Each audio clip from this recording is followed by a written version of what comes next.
Good morning. We have some progress. So the last issues with the the hot swap Signum have been worked out. There was some problems on the circuit board. I do have a combination footprint that I'm testing out. It has a 1/8 of a U offset, so much like the previous version, there will be 2 positions that are supported. However, everything should fit, so I'll have to see. We'll get the first one through and see if everything matches up.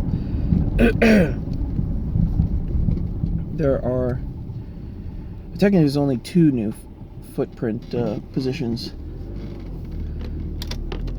So if those footprint positions are good and everything fits well, then it'll have a standard grid layout, which is just the regular what is called ortho linear, and it'll have a vertical stagger version.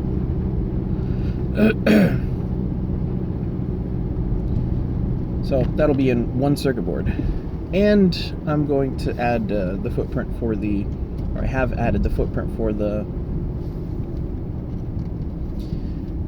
that Promicro clone, which is actually a clone of an Arduino clone, but whatever. The Promicro clone with the mini connector, the USB mini connector. It has a larger connector, and it has the MCU at a 45-degree angle, but it's a wider footprint.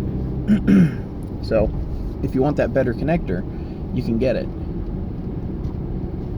So the board will support it, which is just, that's just me. I'm just building options into the board, even though the boards are pretty cheap to fabricate.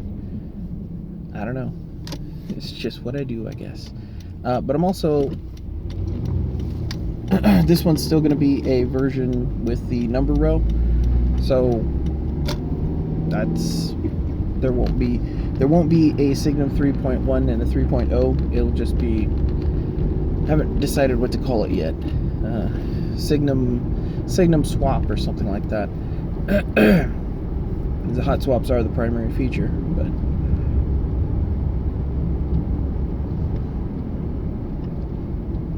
not as adjustable as the other one, but good anyhow. I'm gonna have to go back through my my features list and see if there's anything else I can add in there. Maybe a alternative thumb position.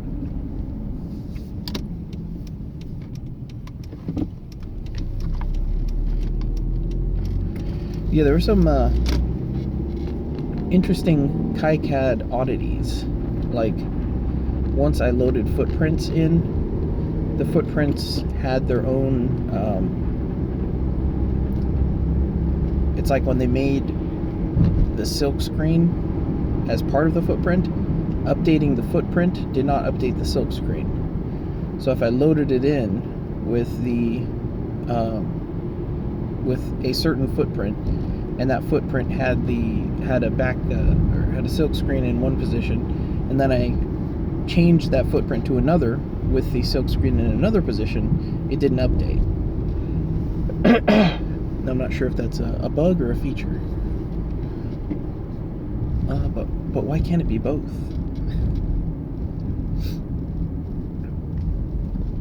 Either way, it was a good process. The net of it, though, was that I had to kill most of the board. I had originally been adapting it from a earlier version of Signum that I was working on. I was just kind of playing around with it, and I just wanted to turn that project into Signum Swap. And after, it kind of meant that I was already working on something that was already populated. And that was partially because I didn't want to lose the lose the layout very much.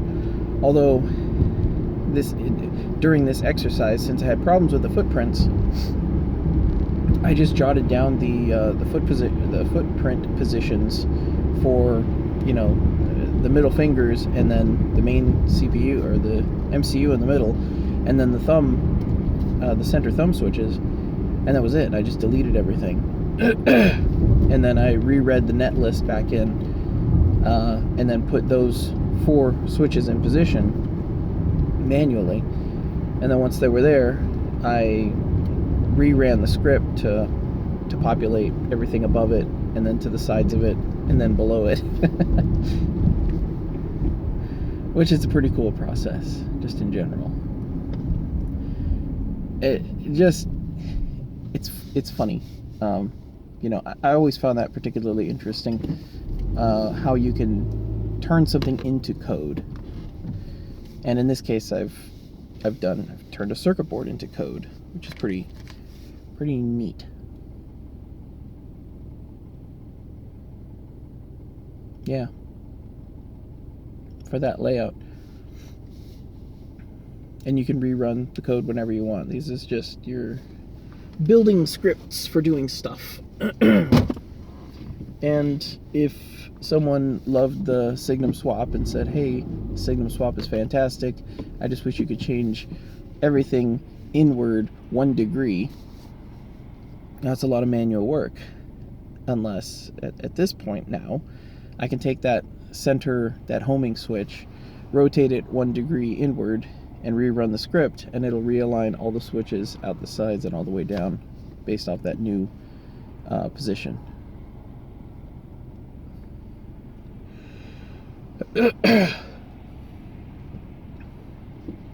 It's just computers letting you do stuff. Yeah, letting you do stuff. This is what I was talking about before. When the computer says no, when the software says no. Yeah, so speaking of when the software says no, this always comes back to games and gaming.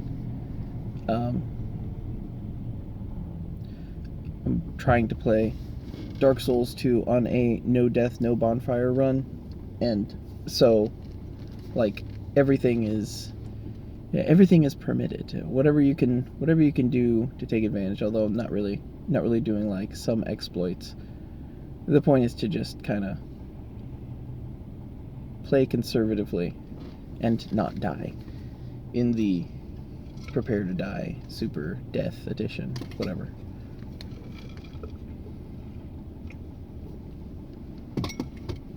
It is a completely different way to play. And you need to keep control over yourself while you're playing it. Because you want to just go for it. You want to get greedy. And that's when you ruin, 8 hours of work. Which is...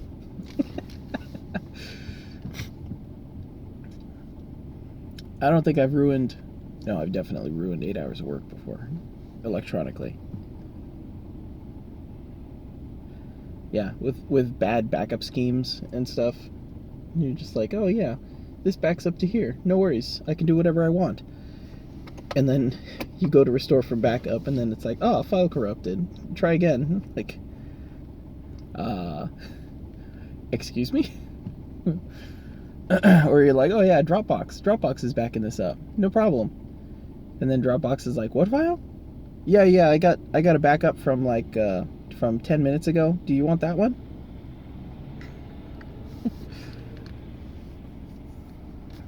It's not a fun feeling. But back to the original point, like the idea of having a script which writes stuff, and this might be my love affair with the purity of plain text, but having a couple paragraphs of code that generates something very complicated or performs some complicated task. Generally, you have something that generates something complicated, so particularly of larger size. That's particularly cool. You know, that's what's neat about OpenSCAD is I can make an STL and send it to you, and then you can be like, oh, I have this STL file. But I could also make an OpenSCAD file, which will generate the STL for you and send you just a bunch of text. And the texts are instructions, and the instructions create the STL. And this might just be the hacker in me that's always like trying to figure stuff out and ways around things and bending and breaking rules. But it's like, you know, Sony had a DMCA thing takedown for whatever their DVD code was. Oh, that's another thing. DVDs. There was a man, I wish I still had that shirt. I had a 2600 shirt of Jack Valenti beating up someone who's trying to play a DVD on their Linux box. That was the fundamental misunderstanding or fundamental breakdown. The idea that this computer that you're using can do whatever you want it to do, versus the computer surrendering some autonomy to some other system for arbitrary reasons, I guess. You could call it for licensing reasons, for copyright reasons, but it's still your bloody computer. They're your ones and zeros, all right? And I'm going to process them however I want. This is like autonomy over your brain. Like, someone comes up to you and is like, hey, I wanted to have a conversation with you about this, but really quickly, let me tell you about Raid Shadow Legends. With the new, I actually don't know what the ad is now because I don't listen to any of them, but like, and you're like, why are you giving me an ad in the middle? And like, shh, I'm going to tell you the important thing you want to know, but you have to listen to my Raid Shadow Legends ad right now. It's like, no, I don't want to do that. But even if you know, they're like, all right, you're really going to do this? Yeah, okay. And you just put headphones in and don't listen to the Raid Shadow Legends part. And then afterwards they're like, did you listen to the ad? And you're like, well, not really. I kind of wasn't. Well, you need to listen to the ad. You can't just not process the ad. You can't just ignore it. You have to pay attention to it. There's going to be a quiz later on. You have to answer questions about the Raid Shadow Legends advertisement to make sure that you actually listened to it and understood it and comprehended it and considered it. You know, you have to actually consider it. Think, like, do I actually want this? Surrendering autonomy over your own brain in order to let someone advertise at you or make you think things. We already have enough of that going on right now. Thank you very much. The idea that you're supposed to, like, surrender this autonomy of your brain or your mental faculty, your attention, frankly, that's what it really is. It's we're still coming back to this attention-based economy.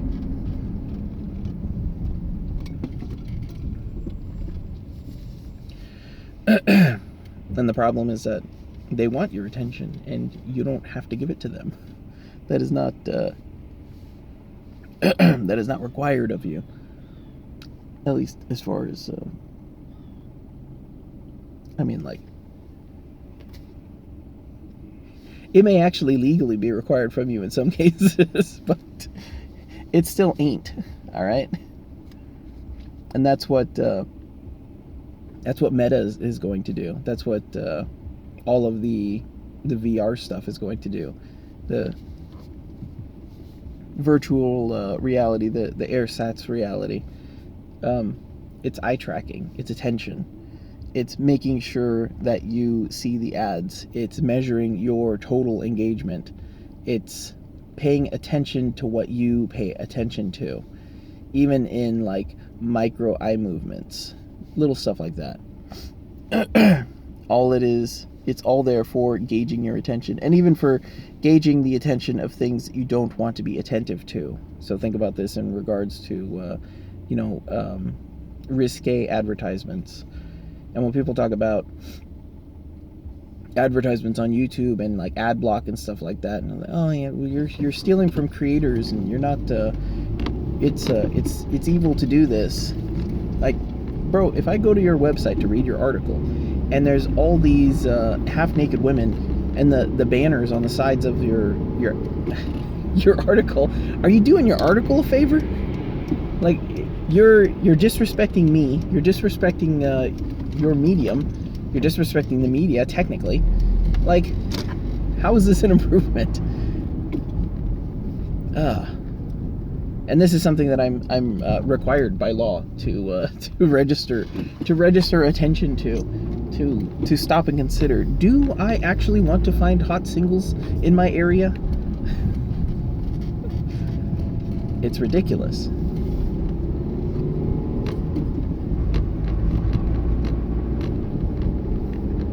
Advertising would have a lot better rap. Even just marketing in general would have a much better rap if it was a bit more polite.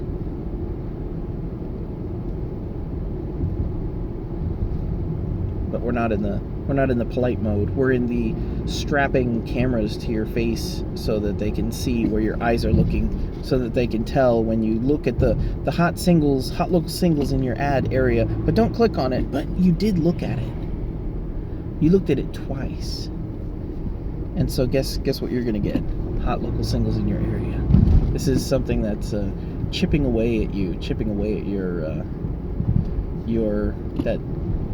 that buffer of willpower that you have, tempting, tantalizing, trying to get you to open up that wallet.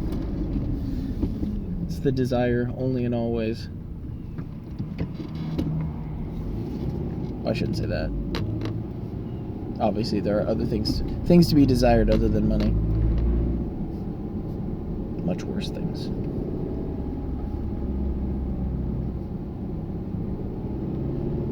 Goodness, where was I? So, plain text is cool. Thumbs up. The 10 out of 10 Troy recommendation. Plain text. Everywhere you want to be. Put it on a USB drive. Carry it around with you. A few kilobytes of data will get you a long way.